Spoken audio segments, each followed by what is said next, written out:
going on, Jerome's? Happy Thursday. It's a beautiful morning. Birds are chirping and stuff, and it's time for another Vikings news dump.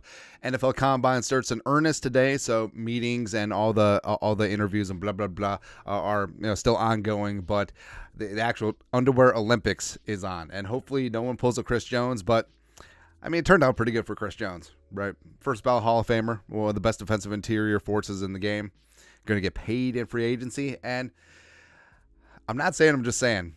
I understand that Chris Jones is going to be 30, but also I understand that he's probably got 3, 4, 5 years left of his absolute prime. So maybe, who knows, man? Who knows? Something I do know is that Justin Fields is probably going to be a Falcon. Now, Purple Persuasion has been on top of the odds when it comes to where a quarterback is going to land. Justin Fields' odds went from minus 150, so he's a big favorite to go there in the first place, to minus 300, and a lot of books have taken Justin Fields' props off the table because it does seem like it's a fait accompli. I feel like we're probably going to find out by the end of the week where Justin Fields is going to be going, and I think it is going to be Atlanta. And with Fields in Atlanta, number one, I'm happy for him. So first off, I like the kid a lot.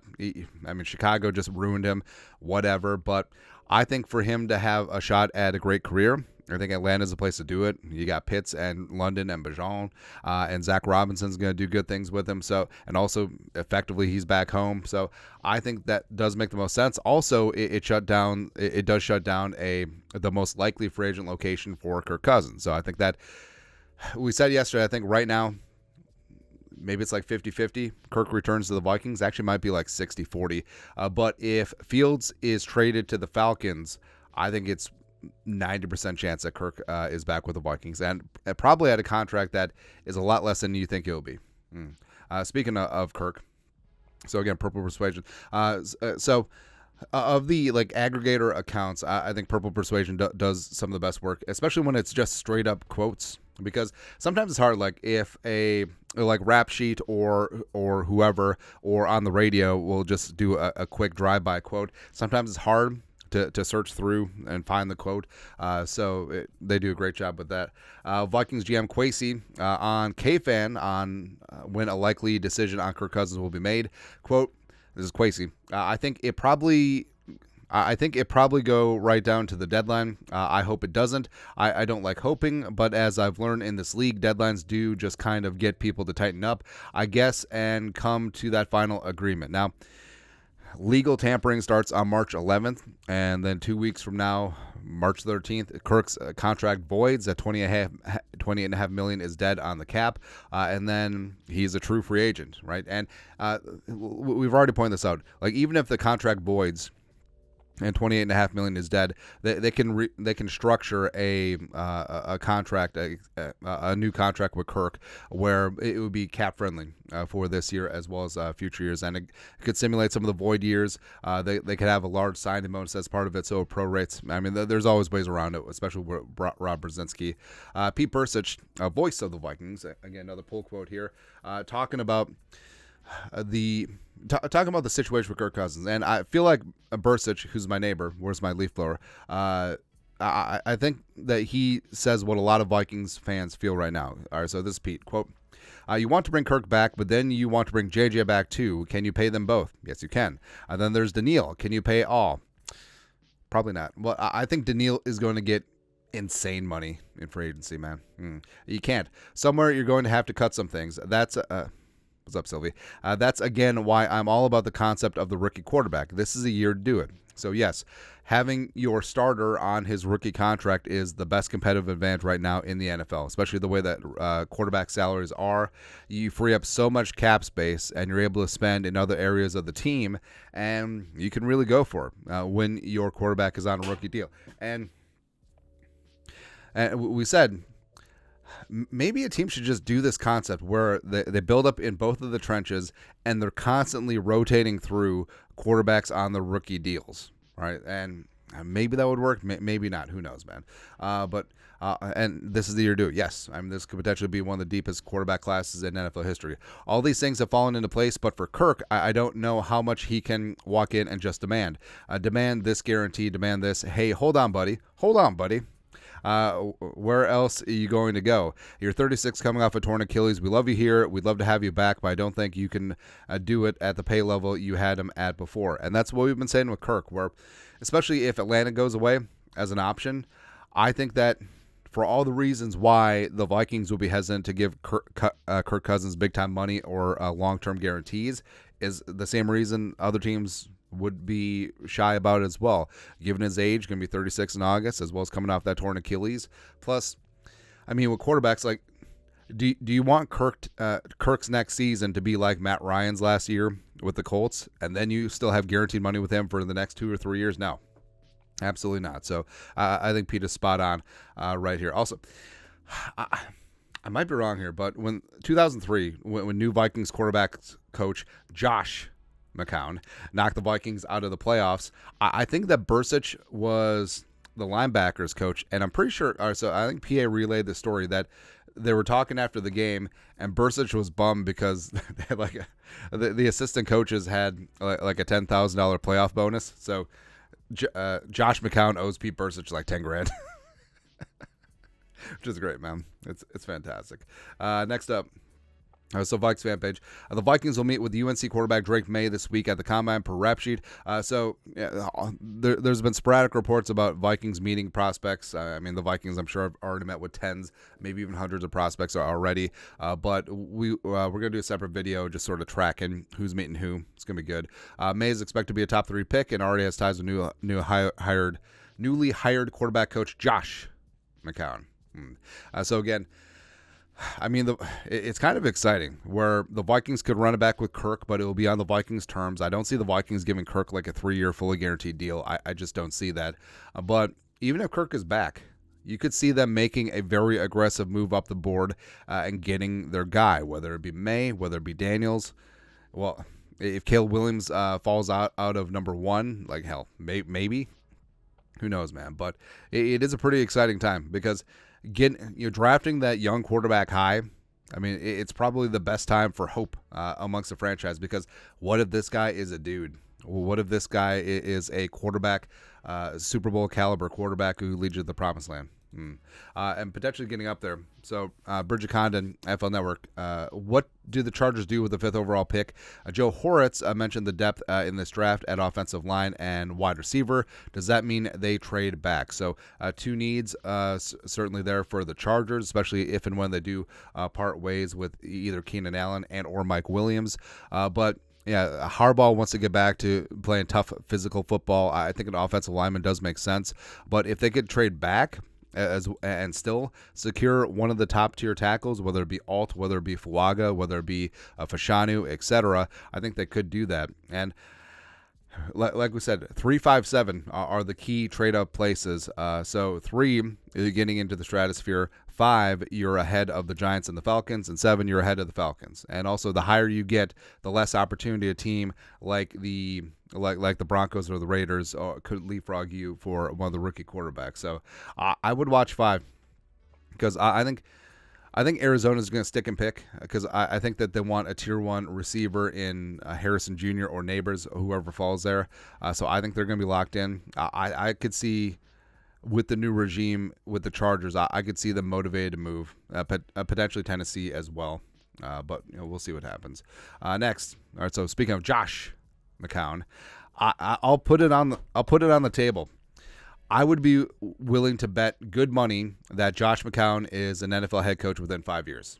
All right, so could McCown eventually get into the offensive coordinator conversation with Wes Phillips sort of on shaky ground right now? Maybe, possibly, but I don't think that McCown will have to go through like the offensive play calling step. I think that he is such a true leader of men and highly respected as a quarterback mind. I could see him jumping from quarterback coach to head coach, like Andy Reid did with the Eagles back in the day. So I think the Vikings got themselves an absolute stud, an absolute good one there. I do not hold Carolina against him, but I think that he's going to do really good things here, and I think that he will be a head coach a lot sooner rather than later in this league. Speaking of in this league, so the NFLPA report cards are fantastic every single year because. So I think J.J. Watt pointed this out. So like Pro Bowl voting, the players don't take serious at all. But what they do take, or NFL Top 100, definitely don't take serious. But what they do take serious is these NFLPA report cards, because this is a chance to completely air out the dirty laundry with your franchise. If your facilities suck, if the food sucks, if your family doesn't have all the amenities, whether it be game day or childcare, if your coach isn't open to discussion and blah, blah, blah, if ownership is bad, they can just air them out. So this is the Bengals. And the Bengals are notorious for being one of the cheaper teams in the league. I mean, they didn't have an indoor practice facility until like last year, I think. Their practice field is underneath a highway. But Cincinnati Bengals report card, food cafeteria F-. So again, this is like the Cardinals last year, where the players had to pay for the dinner. But this is even worse. As an improvement from last year, the team decided to offer dinner to players once a week, Wednesday. Ooh. White people taco night. They rank 30th overall in food taste. They rank 31st overall in food freshness. Well, I mean, Skyline Chili stays for a long time, man. They only provide 3 meals a day on Wednesdays, one of the 2 teams that do not provide 3 meals a day throughout the week. They do not open their cafeteria on the off day, even though players are coming in for extra work on that day, so Monday or Tuesday. The players want what most other teams have, 3 meals a day, the cafeteria to be open and operating on the players' off day, and also, I don't know, make the food taste good. Because it's so weird to me. So again, like these NFL teams are multi-billion-dollar things where food is the fuel for your players, and if they're fueled properly, they recover better, they practice better, they play better, and it makes your team better. And the more that you win, the more valuable your franchise is. And just in terms of morale, I mean, just small things like this, like sure, it costs you out of pocket, maybe $1 million, maybe $2 million a year for proper food service to fuel your team. That's chump change in the grand scheme of things, and also the investment in the performance and health of your players, as well as just overall morale. I mean, it's just so ticky tacky. It really, and it's probably not even like a couple million. Like maybe it's a couple $100,000 for really good, proper food service for your team throughout the season and off season when the team is at the facility. So it's just so frustrating, man. And it just shows that there are tiers of this thing. And that's why that the Vikings get it. That's why I think that the Wilfs are one of the best owners in the league, because they actually do invest in the team. And it's good, man. And speaking of these grades, so Kevin O'Connell got an A+ in terms of head coaching grades. Tier 1 with Andy Reid and Dan Campbell. Now, they put out guidelines of this, but I'm sure players are just like, do I like my coach? Does he listen to me? Is he a good dude? I don't know, but KOC, you down with KOC? Yeah, you know me. Up there, tier 1. A's, not as good as A+, but A's. Sean McDermott, ever since he embraced Allah, he's been great. Zach Taylor of the Bengals, ironically. And it's great. So there's a lot of coaches that have high grades, and then owners that have Fs. Like Andy Reid is an A+. The Chiefs owner has an F. Same thing with the Steelers. But McCarthy, Sean McVay, Mike McDaniel, Sirianni. Really? Tomlin, Shanahan, and Pete Carroll.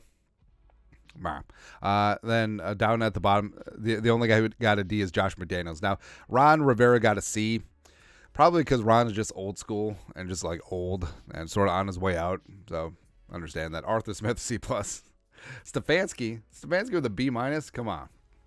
Come on, man. Belichick with a B-, but of course that's Belichick. Dennis Allen, whatever. They're only holding on to Dennis Allen because they can't get anyone good to come in during the cap hell. Todd Bowles, Flus, Staley, Salah, blah, blah, blah, blah. So all I hear is blah, blah, blah. Kevin O'Connell's number 1. Also, how does Sean Payton get an A-? That doesn't make any sense. That don't make no sense. Lastly, wrapping up with a couple of quarterback things. So Zach Wilson has been given permission to seek a trade per GM Joe Douglas of the Jets, a.k.a. White Suge Knight. No. I understand that Kwesi and the Vikings are the land of Mama, I can change him, but nah. But what's going to happen is that Zach Wilson is going to go to Kansas City. He's going to be Mahomes' backup, and he'll be good. Or he'll go to the Rams, and he'll be Stafford's backup, and then he'll be the heir apparent. And McVay will give him some nice. Who knows, man? Also, so Baker's projected contract with Spotrac is 4 years, $120 million, so $30 million average per season. $6.25 million cap in 2024. Hashtag Caps a myth.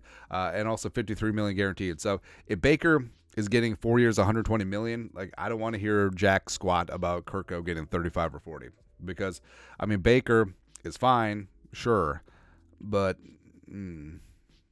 also with the cap going up, I could see him getting more. I could see him getting at least Daniel Jones money, $40 million per. Last one. So this sort of went viral this week, where reportedly, Wendy's is planning an Uber-style surge pricing when burger prices fluctuate based on demand. So the thinking was, the price would be low, during the afternoons or late at night. Until it gets like late night, but around dinner time that the price would go up. Now, that's ridiculous on its face, but I feel like marketing-wise, first off, this would be just committing seppuku, hirikiri out there. But if they did it in inverse style, where they have, so happy hours are inverse surge pricing. So you take down times and you reduce prices. You have discounts, right? So you can do this with bars. You can do this with restaurants too. And all right, so say a Wendy's burger is, I don't know what a Wendy's burger is nowadays. What's a Baconator, like $9? Sure, we'll say it's $9. So that's the regular price at lunch and dinner. But happy hour, how about $7.50, or even $7? $7 happy hour from 3 to 4. That's a happy hour at Wendy's. And also, you can do a late night happy hour, say 10 to 11. Let's say they close at 12. How about from 10 to 12, a late night happy hour, $7? There you go. So again, that's surge pricing, but it's inverse. Like I don't think it would be smart if, like, again, say the burger's $9, but during dinner or lunchtime, from noon to 1, and then from 5 to 6, the burger is $12. No, that's ridiculous. That is 100% the way to completely murder your sales and completely send your numbers down the tube. And plus, I mean, the social media pitchforks will be out for you, man. It's just so stupid. It really is. But so hopefully that was just a gaffe from the marketing department. It's just no. Anyways, that's it. That is so funny every single time. Dude really went balls out. That's the Vikings news dump for this beautiful Thursday. You guys know what to do. You're the best. Skull production value.